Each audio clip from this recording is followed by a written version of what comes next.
which is why I am now just sitting here parked. We will not be driving around making Greta Thunberg angrier. Hey guys, it's Jordan Sparks. Welcome back to my channel. So I figured in 2022, everybody is always looking for a side hustle. Everybody is looking for other ways that they can earn any kind of tiny extra income. We are all at home struggling because of this COVID, this panoramic garbaggio. So everybody is kind of broke, and most people kind of want to experience being self-employed or experience what self-employment could bring to their life. I have been seeing so many videos popping up in my feed about DoorDash lately, so I decided for today's video I'm going to try out DoorDash. Turns out all you need to do to become a Dasher is download the app, have a vehicle, and pass a criminal background check, which I did all of those things in literally just a couple hours, so it was super quick, and I'm gonna be trying it out for a video because why not? So in today's video, I decided that I am going to be trying out DoorDash for you guys for a video to see what it's like, whether it is worth it or not, how much money you make, all of that good jazz. And if you're interested in that, make sure to give this video a great big thumbs up, and let's hop right into it. All right, so I'm officially setting out to do my first delivery as a DoorDasher, or at least my first shift trying out DoorDash, and hopefully I get some deliveries. I've been putting it off for like 3 days because I signed up, passed my background check, and I've honestly just been so nervous, anxious, scared, afraid. I don't know what I'm afraid of. Possibly like running into people from high school or something. I don't know. Wish me luck. Alright, so I just picked up my first order, and I was like keeping my vehicle nice and toasty warm, heated it up for like a crap ton of time because there's like a foot of fresh snow on the ground. Turn right onto Patterson Drive. And then my first order ever was actually for Dairy Queen, and it's frozen, so I turned my heat off and put the stuff in the cooler because I don't want it to melt. But I feel like all of my anxiety has already went away. Head west on 72nd Avenue toward 500 meters. I feel as if all of my anxiety has already melted away as soon as I picked up the delivery, but I thought my anxiety was going to be about dropping it off. Maybe it's because this order, it was like, just drop it off at the door, don't worry about it, so I don't actually even have to see a person. But I heard online that a lot of people tell you to drop it off at the door so that they can say that they didn't receive it. So I think I'm going to take a picture of it. All right, so I just officially dropped off my very first order. It was for a moo latte and a blizzard or something like that. And I was supposed to drop it off on the front steps. It told me to take a photo. I did it. I have never felt more accomplished, like honestly, probably since I used the potty for the first time. I've been dreading this, like, not dreading it, like I've been really excited. I got super prepared, but I've just been like cleaning out my vehicle and getting brand new stuff to make deliveries and deciding what kind of outfit I'm going to wear and a bunch of unimportant things, as well as like filling up my tank and stuff like that. But I've been so afraid, so I've been procrastinating it, and it was a breeze, and now I'm done. And hopefully they do not say that I did not deliver that, because that would be scary. I just completed my third order, which was my first incredibly annoying order. It was an order for Tim Hortons that I got the second that I drove past the Tim Hortons on a one-way, so I had to drive all the way around. Then I went to pick up the Tim Hortons, and they said that they're not serving lattes or cappuccinos, so I had to call these people. They didn't answer, so I messaged them and asked, and I ended up getting them 2 triple triples. Then I went to go drop it off, and the GPS took me on this giant rigmarole of the entire town for whatever reason. Then when I finally got to the place, I'm like, why did you guys order from this Tim Hortons? I just drove all the way across town when there's literally a Tim Hortons half a block from this place. So I don't know if they thought they were ordering from a different place, but I don't know. At least the lady was really nice, and she even messaged me in the app and thanked me, so that was cool. So right now I am actually parked out in front of my old theater. I don't know if you can really see it in the back. Let's see. Oh, you can see GPLT.ca backwards. But this is the first theater that I ever did like a big role in. I was Bagheera in the Jungle Book. And that was back, I think, 2008. It was a really long time ago. But super fond memories of this place. There's the cutest little theater inside. I absolutely love it. But anyways, I am on day 3 now, actually, of trying out DoorDash. So my first night, I did it for like an hour, I guess. Wasn't too bad. The orders were all right. Then I tried it again last night. For some reason, I could only find like a half an hour shift, so I did 1 order in half an hour. And then I did another 1.5 hour shift later in the evening, and I literally only got 1 order, and then I went home. So I thought that it was kind of going to be busier than this, but so far it seems a little bit relaxed and low-key. But if you don't have something like filming a YouTube video to do, then I don't think that I would recommend this as like a regular job, because you're gonna have a lot of downtime. And if you're just driving around in your car, then you're gonna be wasting a lot of gas and probably not really even making any money from this job, honestly. But that is what it's like here in Grand Prairie, Alberta. So I don't know, I can't really speak for the rest of the world or busier demographics, but this is like a small town in comparison to where DoorDash is offered in most places. Today I just completed a Subway order. Last night I had an annoying order. It was for McDonald's and their lobby was closed. So I went through the drive-thru and they're like, oh, for a DoorDash order, you actually have to go inside. And I was like, but it's locked. They're like, okay, then come to the side door in the drive-thru. So I get out of my vehicle in the drive-thru, go to the side door, and they start yelling at me over the intercom, not that side door. And I was like, okay. They're like, just go to the last window in the drive-thru. And I'm like, huh, almost as if that was my idea. All right, well, I ended up getting another order while I was filming that. But as I was saying, it's almost as if... Head north on 98th Avenue, then continue straight onto 1... I go to drop off this order, and the GPS literally brings me to this dark back alley in the middle of nowhere at a dead end at a fence. And it's like, you have arrived.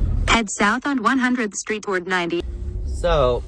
I arrive, it brings me to this little, like, black dark alley in the middle of nowhere, and I was like, arrived at what? The destination for my homicide? So, this order has taken me to Denny's.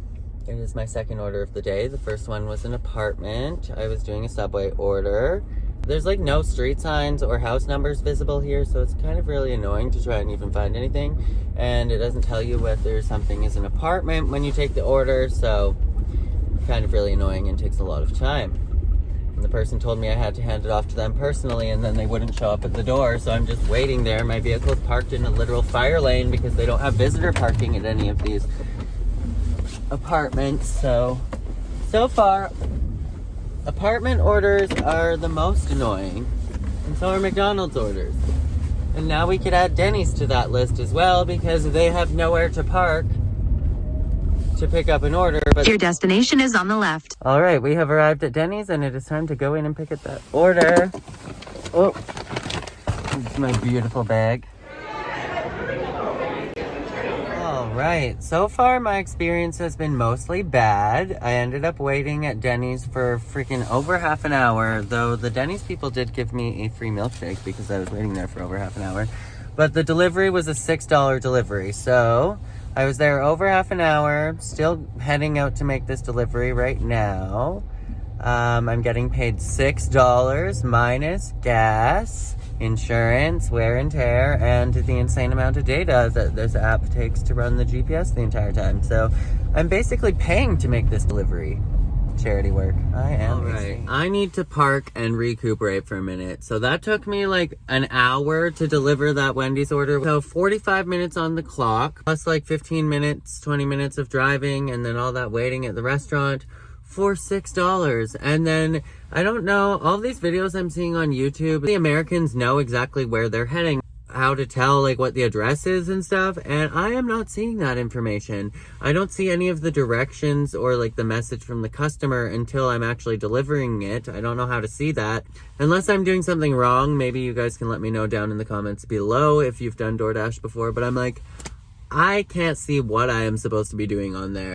I don't know that I'm heading to an apartment that is not even publicly accessible, or I am heading to like some back alley in the middle of nowhere until I have arrived. And I'm like, okay, cool.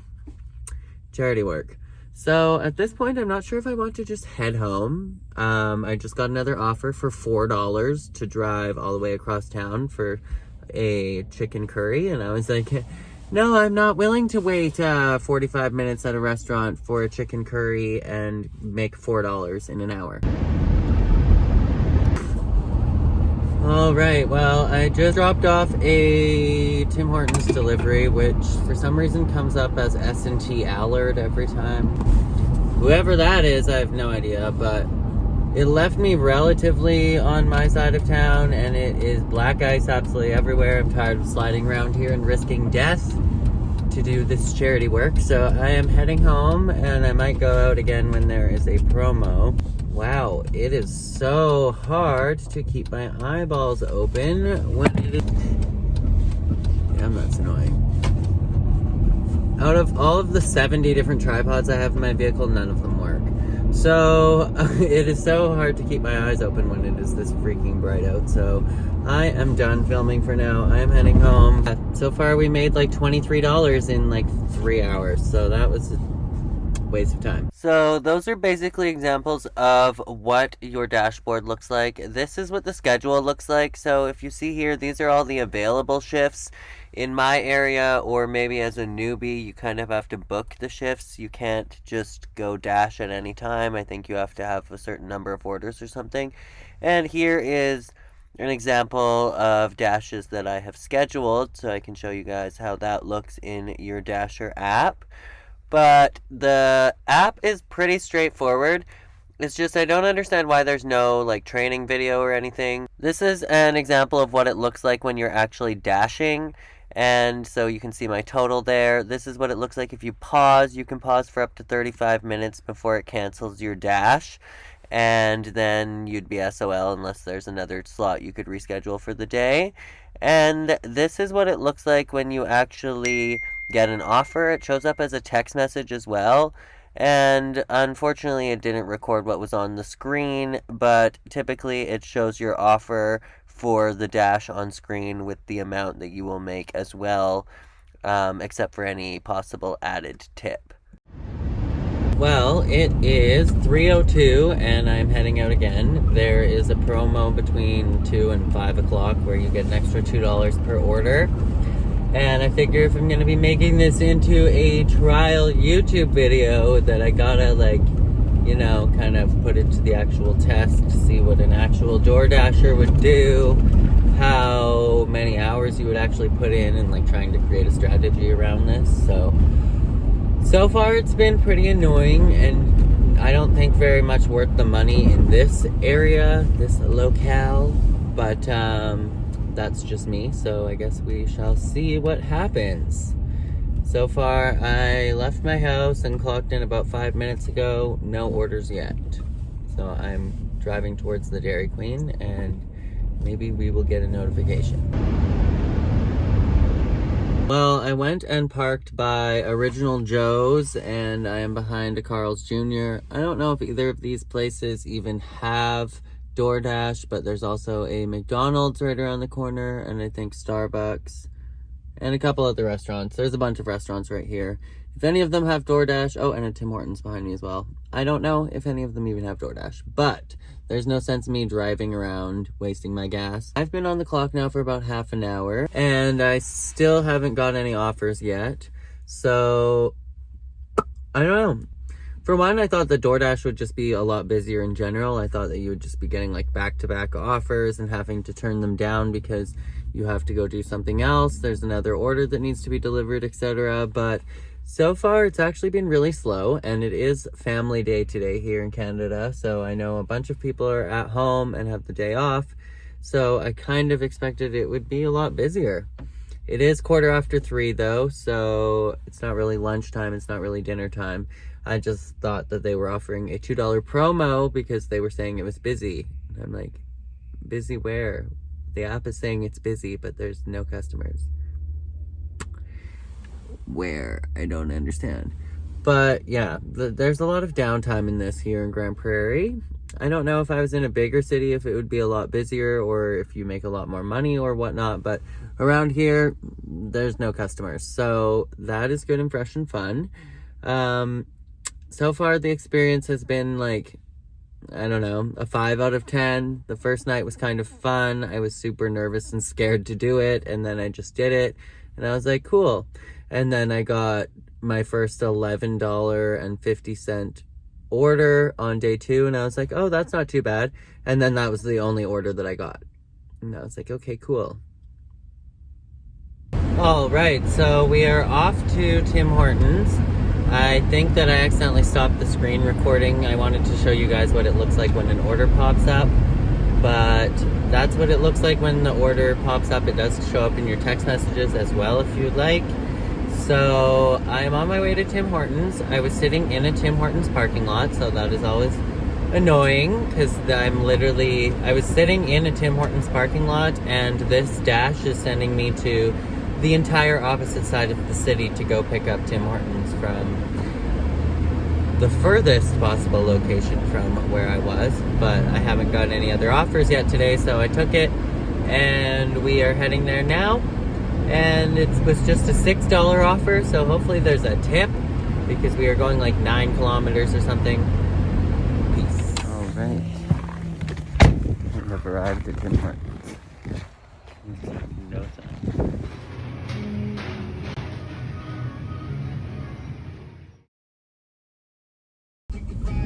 I dropped off that Tim Hortons order. Oh, they're such a cute puppy. Anyways, I dropped off that Tim Hortons order. I've now been on the road for about an hour and a half. I'm slow crawling towards the direction of my house because there's a Dairy Queen there that I get a couple orders from at least. I would say that so far this experiment has been an epic fail. So today in total I've been out for like 3 or 4 hours. I did 2 Tim Hortons orders. What did I do today? Oh, crazy person. I think today in total I've done like 3 or 4 orders. But if you were planning to make a living off of this, or even like a part-time job income, it definitely would not work out in this locale. You, I think, have a ton of competition, or just there's not people putting in orders. Because having like one $6 order every 2 hours and then having to minus all of your expenses from that, you're literally paying charity work for this. So I'm going to head home. I am going to consider this experiment an epic fail. I would say that it was fun for a YouTube video, but yeah, in terms of recommending this service for somebody trying to make a side income, I definitely wouldn't recommend it in a small rural town like I live in. Again, maybe if you live in a bigger city, or you live in the States where gas is cheaper, and again, in a bigger city with more people, so more orders. But here, no, not so much. That being said, I was going to try this little experiment using Skip the Dishes, but I couldn't actually apply to Skip the Dishes because they weren't accepting people in this area, which I think would be a great piece of advice for DoorDash as well, because if you are actually trying to do this to make an income, this is no more than like a 5% kind of side hustle in my opinion. So in total today we made $29. I basically spent my entire day doing this, and I've probably spent more than $29 in gas, so that was a giant epic fail. Some pluses about DoorDash, if you have it in your area, is that you get paid weekly, that you can work on your own schedule, pretty much on your own time. I think as a newbie, at least for me, or maybe it's just in this location, I have to actually schedule when I want to go out. The schedules update frequently. There's usually a lot of time slots if you want to go door dashing, but you do have to schedule it. I do know in other locations or for other door dashers that you can just press dash now at any time and dash at any time. Another perk is that you can also DoorDash in multiple cities, so maybe I will try DoorDashing in a bigger city for another video now that I've done the background check and I have the app on my phone, unless it like gets deactivated if you don't use it for a certain amount of time. But I could definitely do a video like that. Let me know if that's something you guys would be interested in. But for this little experiment, DoorDashing in a small rural town, I would say fail. Not really worth it, not worth the money, unless you are driving some extreme economy smart car, and for some reason it's busy, but for here it is not. Either way, this is going to turn into a good and fun and fresh vlogging YouTube experience. Even if I'm just doing this for a few days to try it for a YouTube video, I'm still going to get paid for any of the orders that I did do. But with the amount of time that it has taken to just do a few orders, the gas in my big gas guzzling Mrs. Mistopheles, I don't even think that the orders will cover the gas, so we'll see. Maybe all of the DoorDash earnings that I get creating this video, and all of the AdSense earnings from this video, and if this video ends up getting sponsored, all of those earnings together might cover the gas that it's taken to just do these few orders, which is why I am now just sitting here parked. We will not be driving around making Greta Thunberg angrier. So that is my experience thus far. If you like this video, make sure to give it a great big thumbs up. Subscribe to my channel. If you would like me to do another door dashing video, let me know down in the comments below. But I think that that is it for this video. So as always, make sure to be weird, be wild, and stay sparkly. And I will catch you guys in the next video. So that was my experiment. Hope you enjoyed it. Okay, bye.